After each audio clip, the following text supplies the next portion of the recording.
14 मे 1938 हा दिवस महाराष्ट्राच्या आणि दलित समाजाच्या इतिहासात अत्यंत महत्त्वाचा मानला जातो. या दिवशी कोकणातील कणकवली येथे कोकण पंचमहाल महार परिषद आयोजित करण्यात आली होती. या परिषदेत डॉक्टर बाबासाहेब आंबेडकरांनी एक ऐतिहासिक भाषण केले.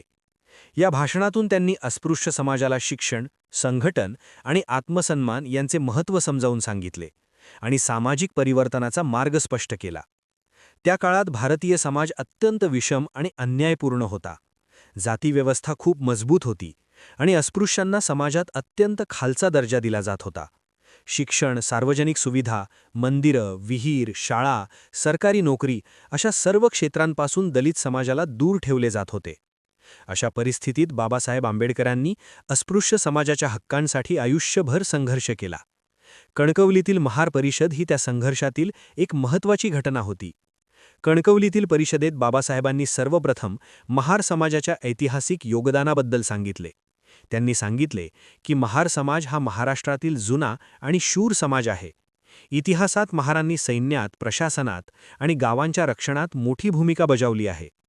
तरीही जातीव्यवस्थेमुळे त्यांना खालच्या दर्जात ढकलले गेले.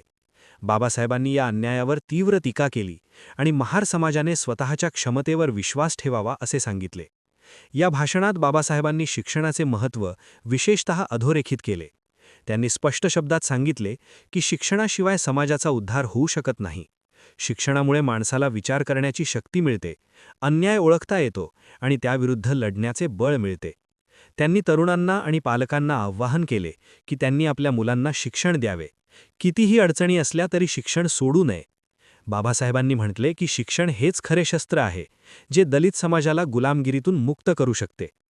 बाबासाहेबांनी संघटनाचे महत्त्वही समजावून सांगितले. त्यांनी सांगितले की जर समाज विखुरलेला राहिला तर त्याच्यावर अन्याय करणे सोपे असते. म्हणून दलित समाजाने एकत्र यावे, संघटित व्हावे आणि आपल्या हक्कांसाठी लढावे. त्यांनी महार समाजाला राजकीय, सामाजिक आणि आर्थिक संघटन मजबूत करण्याचा संदेश दिला. बाबासाहेबांनी दलित समाजाला स्वतःचे संघ, संस्था, शाळा आणि संघटना उभारण्याचे आवाहन केले. या भाषणात बाबासाहेबांनी धर्म आणि जातीव्यवस्थेवरही सखोल विचार मांडले. त्यांनी सांगितले की हिंदू धर्मातील जातीव्यवस्था ही मानवतेच्या विरोधात आहे. जन्मावर आधारित श्रेष्ठ कनिष्ठ ही संकल्पना चुकीची आणि अन्यायकारक आहे. त्यांनी स्पष्टपणे सांगितले की जो धर्म माणसाला माणूस म्हणून समान मानत नाही तो धर्म स्वीकारण्यासारखा नाही. या भाषणातूनच पुढे बाबासाहेबांनी धर्मांतराचा विचार अधिक ठामपणे मांडला आणि अखेर 1956 मध्ये त्यांनी बौद्ध धर्म स्वीकारला. कणकवली परिषदेत बाबासाहेबांनी आर्थिक प्रश्नांवरही भाष्य केले. त्यांनी सांगितले की दलित समाज आर्थिकदृष्ट्या अत्यंत दुर्बल आहे. जमीन, उद्योग, नोकरी, व्यापार या क्षेत्रात दलितांचा सहभाग कमी आहे. त्यामुळे त्यांना दारिद्र्याचा सामना करावा लागतो.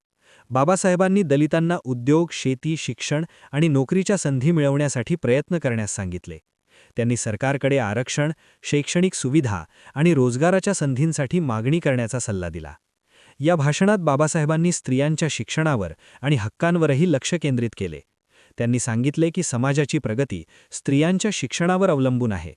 दलित समाजातील स्त्रियांना शिक्षणाची संधी दिली पाहिजे. त्यांनी स्त्रियांच्या समानतेचा पुरस्कार केला आणि त्यांना सामाजिक जीवनात समान अधिकार मिळाले पाहिजेत असे मत व्यक्त केले. कणकवलीतील महार परिषद ही फक्त महार समाजापुरती मर्यादित नव्हती, तर संपूर्ण दलित आणि शोषित समाजासाठी प्रेरणादायी ठरली. या परिषदेमुळे कोकणातील दलित समाजात नवचैतन्य निर्माण झाले. लोकांमध्ये आत्मसन्मानाची भावना जागृत झाली. त्यांनी शिक्षण घेण्यास सुरुवात केली, संघटना स्थापन केल्या आणि सामाजिक चळवळीत सक्रिय सहभाग घेतला. या भाषणाचा आणखी एक महत्त्वाचा पैलू म्हणजे बाबासाहेबांची राजकीय दृष्टी. त्यांनी सांगितले की दलित समाजाने राजकारणात सहभागी व्हावे. फक्त सामाजिक सुधारणा पुरेशा नाहीत, तर राजकीय सत्ता मिळवणे आवश्यक आहे. कारण सत्ता असेल तर कायदे बदलता येतात, हक्क मिळवता येतात आणि समाजात परिवर्तन घडवता येते. त्यांनी दलित समाजाला मतदान, निवडणूक आणि राजकीय संघटनांचे महत्त्व समजावून सांगितले. बाबासाहेबांचे कणकवलीतील भाषण हे त्यांच्या विचारांचे प्रतिबिंब होते. त्यांनी संपूर्ण आयुष्यभर शिका, संघटित व्हा आणि संघर्ष करा हा संदेश दिला. कणकवली परिषदेतही त्यांनी हाच संदेश दिला. त्यांनी दलित समाजाला मानसिक गुलामगिरीतून मुक्त होण्याचे आवाहन केले. त्यांनी सांगितले की स्वतःला कमी लेखू नका, स्वतःच्या क्षमतेवर विश्वास ठेवा आणि अन्यायाविरुद्ध आवाज उठवा. या भाषणाचा परिणाम पुढील काळात दिसून आला. कोकण भागात दलित चळवळीला चालना मिळाली. शिक्षणाचा प्रसार झाला, सामाजिक संघटना स्थापन झाल्या आणि दलित समाज अधिक जागरूक झाला. बाबासाहेबांच्या विचारांनी अनेक तरुणांना प्रेरणा दिली आणि त्यांनी सामाजिक परिवर्तनासाठी काम सुरू केले. एकूणच 14 मे 1938 रोजी कणकवली येथे झालेली कोकण पंचमहाल महार परिषद आणि त्यातील बाबासाहेबांचे भाषण हे दलित समाजाच्या इतिहासातील एक महत्त्वाचे पर्व आहे. या भाषणातून बाबासाहेबांनी सामाजिक न्याय, समानता, स्वातंत्र्य आणि बंधुता यांचे मूल्य समाजासमोर मांडले.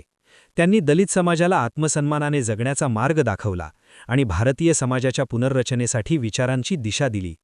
आजही बाबासाहेबांचे हे भाषण प्रेरणादायी आहे. त्यांच्या विचारांमुळे दलित समाजाला हक्क मिळाले, संविधानात समानतेची तरतूद झाली आणि सामाजिक परिवर्तनाची प्रक्रिया सुरू झाली. कणकवलीतील महार परिषद ही बाबासाहेबांच्या सामाजिक चळवळीतील एक महत्त्वाची पायरी होती आणि ती भारतीय इतिहासात कायम स्मरणात राहील.